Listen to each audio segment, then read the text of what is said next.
Umakant Yadav sir GS classes के इस online web portal में आप सभी का बहुत बहुत स्वागत है।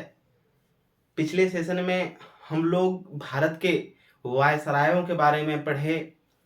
फिर हम लोगों ने लास्ट वायसराय लॉर्ड इरविन के समय में ला करके छोड़ दिया था उसको। फिर उसके आगे के क्रम में जब अभी हम स्वतंत्रता आंदोलन पढ़ेंगे तो उसमें फिर पढ़ेंगे।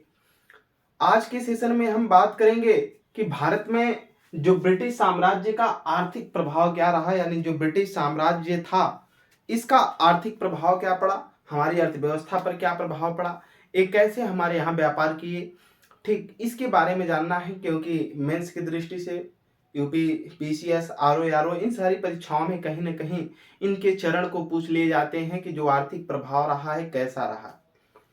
तो अगर देखा जाए तो हमारे भारतीय इतिहास में औरंगजेब की मृत्यु 1707 में जब होती है तो उसके बाद जितने भी उत्तरवर्ती मुगल सम्राट होते हैं इनके उदारवादी जो व्यवहार रहे हैं यूरोपियों के साथ, जो यूरोपीय कंपनियां भारत में आई उनके साथ उन्होंने जो उदारवादी व्यवहार किया और बहुत से चीज़ों में रियायतें देने लगी, छूट देने लगे व्यापार करने के लिए। बाद में उत्तरवर्ती मुगल सम्राट बिना टैक्स का व्यापार देने के लिए जो इतने छूटे रहीं, फिर धीरे धीरे चलते चलते 1757 ईस्वी में जो प्लासी का युद्ध हुआ, इसके बाद बक्सर का युद्ध हुआ, इलाहाबाद की संधि हुई। बक्सर के युद्ध के बाद शाह आलम द्वितीय ने बिहार, बंगाल, उड़ीसा को हमने बताया था कि इलाहाबाद संधि में वहां की पूरी सुविधारी व्यवस्था किसको दे दिया, ब्रिटिश ईस्ट इंडिया कंपनी को सौंप दिया। तो इस प्रकार से जो ब्रिटिश ईस्ट इंडिया कंपनी अपनी यानी अंग्रेज जो भारत पे अपनी प्रभुता धीरे धीरे जमा करके और अपना साम्राज्य, अपना जो व्यापार है उसको आगे बढ़ाने की तरफ सोच रहे थे। ठीक अपने साम्राज्य की नींव डाली इसी बक्सर के युद्ध के बाद। ठीक आगे की तरफ फिर हम देखें तो उसमें बंगाल का द्वैध शासन भी जो 1765 से लेकर के 72 के बीच रहा है, वो भी उसकी भी महत्वपूर्ण भूमिका है। अभी क्या थे, प्लासी का युद्ध हुआ तो उसका क्या कारण था, ठीक हमने इसको भी पहले पिछली कक्षाओं में बता दिया है। ठीक बक्सर का युद्ध हुआ तो उसके पीछे का कारण क्या था, हमने इसको भी बताया था। बंगाल में द्वैध शासन की प्रक्रिया क्या थी, हमने इसको भी बताया था कि प्रशासन को अलग और जो राजस्व वाला था इसको अलग बांट दिया गया था। ठीक सारी चीजों को हमने पिछले समय में विश्लेषण कर दिया है, तो इसलिए आप पीछे से क्लासों को अगर देख करके फिर इधर आएंगे तो वो चीजों को समझने में आसानी होगी। आइए देखते हैं जो ब्रिटिश है इसका आर्थिक प्रभाव क्या होता है। ठीक आर्थिक प्रभाव क्या पड़ा हमारे देश के ऊपर। बात आती है साम्राज्यवाद की। ठीक ब्रिटिश साम्राज्य का जो आर्थिक प्रभाव, यानी ब्रिटिश साम्राज्य में साम्राज्यवाद आता है। साम्राज्यवाद क्या है, कहा गया कि एक देश के द्वारा, साम्राज्यवाद में देखिएगा कहा गया इसमें कि एक देश के द्वारा, क्या एक देश के द्वारा, इसमें एक देश के द्वारा क्या होता है, दूसरे देश पर अपना उपनिवेश बनाना। उपनिवेश का मतलब है उसको एक व्यापार की तरीके से क्या करना, व्यापार के लिए वहां पर अपना उसके अपने अंडर में ले लेना कि उसको हमारे अनुसार ही व्यापार करना है। फिर वहां के लोगों का क्या, राजनैतिक एवं आर्थिक नियंत्रण स्वयं संचालित करना।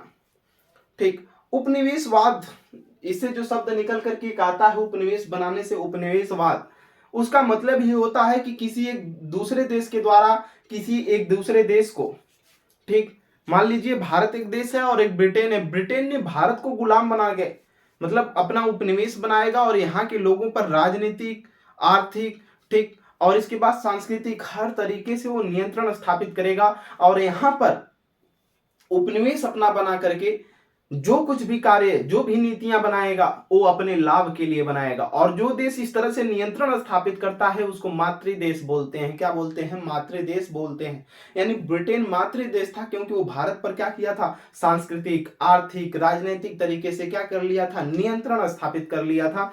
वो जैसा नीति बनाएगा वैसे भारत को उस समय संचालित होना था, वैसे भारत के अंदर वैसा कार्य किया जाना था। ठीक तो यही है, उसे साम्राज्यवाद कहा जाता है। क्या, एक देश के द्वारा दूसरे देश को अपना उपनिवेश बना लेना और वहां के लोगों पर राजनीतिक एवं आर्थिक, सांस्कृतिक हर तरीके से नियंत्रण स्थापित कर लेना उन लोगों पे जो जिस देश पे वो अपना नियंत्रण स्थापित करना चाहते हैं, जिसको उपनिवेश बनाना चाहते हैं, उसे ही हम साम्राज्यवाद कहते हैं। बात समझ में आ गई होगी। आगे की तरफ हम चलते हैं। साम्राज्यवाद का जो विकास है ये भारत में, इसका विकास 3 चरण में है, 3 चरणों में हुआ है। ठीक, साम्राज्यवाद का विकास में हमने इसकी अहम भूमिका रखी कि 1757 का औरंगजेब की मृत्यु के बाद 1707 के बाद से ही जो उत्तरवर्ती मुगल सम्राट हुए उनके द्वारा जो उदारवादी रियायतें दी गई, यूरोपीय कंपनियों को जो छूट दी गई, वही कहीं ना कहीं इसमें उपनिवेशवाद की जन्म, मान लीजिए जन्म कुंडली रही, वहीं से जन्म मिला। और उपनिवेशवाद ये ब्रिटिश यानी जो यूरोपीय थे अपना यहाँ पर उपनिवेश बनाए हैं। ठीक, जिसमें अगर देखें तो 1757 का प्लासी का युद्ध, इसके बाद बक्सर का युद्ध, फिर इलाहाबाद की संधि, बंगाल में द्वैत शासन 65 से 72 तक, 1765 से 1772, ये क्या रहा, ये जो उपनिवेश बनाने के अलग अलग समय में बहुत समय मिला अंग्रेजों को। इन घटनाओं के बाद उन्होंने अपना उपनिवेश बहुत आसानी से इसको बनाया है। साम्राज्यवाद का जो विकास का चरण रहा है 3 चरणों में है, तीनों चरणों की अपनी अलग अलग विशेषता है। आइए तीनों चरणों को हम एक एक करके देखते हैं। क्या तीनों चरणों को हम एक एक करके देखते हैं, जिसमें साम्राज्यवाद के विकास के चरण में 3 चरण में पहला आता है, प्रथम चरण जो आता है 1757 से लेकर क्या है 1813 है, क्या है 1757 से लेकर के 1813।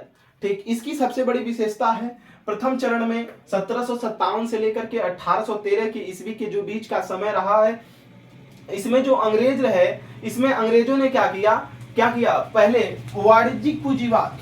ठीक, वाणिज्यिक पूंजीवाद, पहले यहाँ पर अपना व्यापार, पहले आते थे पूंजी देते व्यापार करते चले जाते, फिर धीरे धीरे इन्होंने व्यापार करते करते किस पर क्या किया, लूट पर ध्यान दिया। ठीक, भारत को लूटना स्टार्ट किए हैं। 1757 से 1813 के बीच हमने बताया कि ब्रिटिश ईस्ट इंडिया कंपनी बेहतरीन तरीके से जो है व्यापार अकेले सत्ता में आ गई थी, पुर्तगालियों को भी भगा दिया, ठीक, डचों को भी भगा दिया, फ्रांसीसियों को भी भगा दिया है, सबको पराजित करके अकेले व्यापार कर रही है और लूटपाट पर ज्यादा ध्यान दे रही है। जो कुछ भी भारत से मिल रहा है उसको लूट करके ब्रिटेन पहुंचाना है।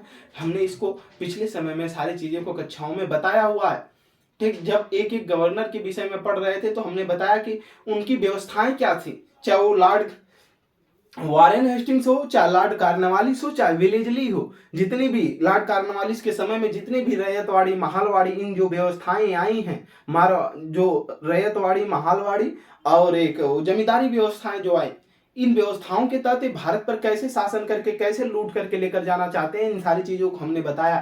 फिर भारतीय सत्ता पर पूर्ण अधिकार, यानी ये भारत की सत्ताओं पर धीरे धीरे इनकी नजर है।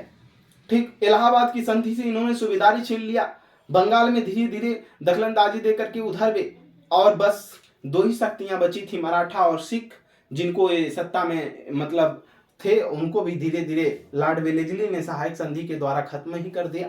आगे की तरफ देखेंगे, द्वितीय चरण जो रहा है इसका मुख्य उद्देश्य रहा है ये 1813 से 1857 के बीच रहा। 1813 में जो 1813 का चार्टर एक्ट पारित होकर के आया, उसमें ब्रिटिश ईस्ट इंडिया कंपनी को केवल चीन के साथ और चाय का व्यापार करने के लिए बस छोड़ा गया था, बाकी इसका छोड़ लिया गया था सारा अधिकार सब कुछ। तो इस समय का जो सर्वाधिक इनका अंग्रेजों का रहा है वो औद्योगिक पूंजीवाद रहा है। भारत में इन्होंने उद्योग धंधे स्थापित करने का काम किया। ये क्या करते थे उस समय, भारत से कच्चे माल का निर्यात करते थे। कहाँ, यहाँ से कच्चा माल निकलता था और जाता था लंदन, और लंदन से फिर वहां से कपड़े और वस्त्र बन करके कहाँ आते थे, फिर पक्के माल का आयात कर भारतीय बाजारों में इनका क्या काम था, बेचना। हमने इसको भी बताया था कि इन्होंने भारत के सांस्कृतिक जो व्यवस्थाएं थी इसमें सांस्कृतिक कल्चरल सिस्टम में कैसे इंटरफेयर किया है और क्यों किया है, क्योंकि बदलना चाह रहे थे सिस्टम, अपना ज्यादा समय तक सत्ता स्थापित करना चाहते थे। तो इन सारी चीजों को पक्के माल का आयात करे भारतीय बाजारों में बेचना स्टार्ट की, क्योंकि इनको और कहीं जगह था नहीं, अमेरिका से खुद पीट कर भगाए गए थे, यूरोप में कहीं बेच नहीं सकते, इसलिए भारतीय फिर वही पूर्वी देशों में आकर के इन्होंने व्यापार करना स्टार्ट किया। ठीक, तीसरा जो चरण रहा है 1857 से 1947 आजादी तक रहा है। इसमें इनका मूल काम था वित्तीय पूंजीवाद। ठीक, पैसे, यहाँ पर पैसा, यहाँ पर पूंजी बनाना और पूंजी बना करके यहाँ पर वित्त से संबंधित जितने भी मार्केट इन्होंने स्थापित किया, बैंक स्थापित किया, इसके बाद बहुत से छोटे छोटे निगम, ठीक, और जहाजों का जो बंदरगाह है, इन सारी चीजों का, रेलवे का, ये सारी चीजों का विकास इसी के बाद हुआ है वित्तीय पूंजीवाद के दौरान। ठीक, इसका काम था भारतीयों का आर्थिक शोषण करना और उन्हें अपना ऋणी कर्जदार बनाना। इन्होंने नील खेती का जो 3 कठिया प्रणाली थी उसके अनुसार और भी तमाम तरीके से किसानों को बहुत तरीके से निचोड़ लेते थे। तो ये रहा साम्राज्यवाद के विकास का 3 चरण जो पूछे जाते हैं। प्रथम चरण कब से कब रहा है? 1757 से लेकर 1813 ईस्वी तक। द्वितीय चरण 1813 से 1857 ईस्वी तक।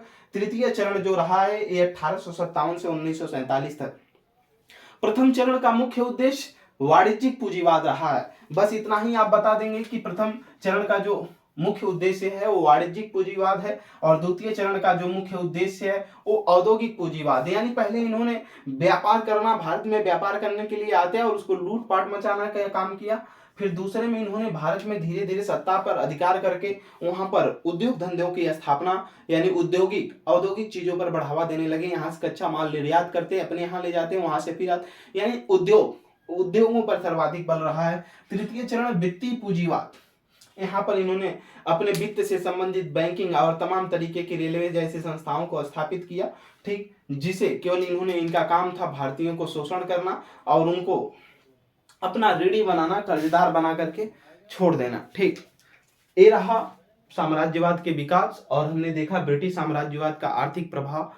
इसके साथ साथ इनकी एक और व्यवस्था थी, इजारेदारी प्रथा। हमने इसको भी बहुत पहले बताया था, अंग्रेजों के समय में ही इजारेदारी प्रथा एक थी। इजारेदारी प्रथा का मतलब था ये 5 सालों के लिए होती थी। ये नीलामी का व्यवस्था, ठीक, ये फार्मिंग सिस्टम होता था जो किसान थे उनकी खेतियों का, इसमें नीलामी की जाती थी कि ये जमीन जो जितना सर्वाधिक बोली लगाएगा उसी को दी जाएगी और उसको इतना टैक्स देना होगा हमको, तो वो इजारेदारी प्रथा थी।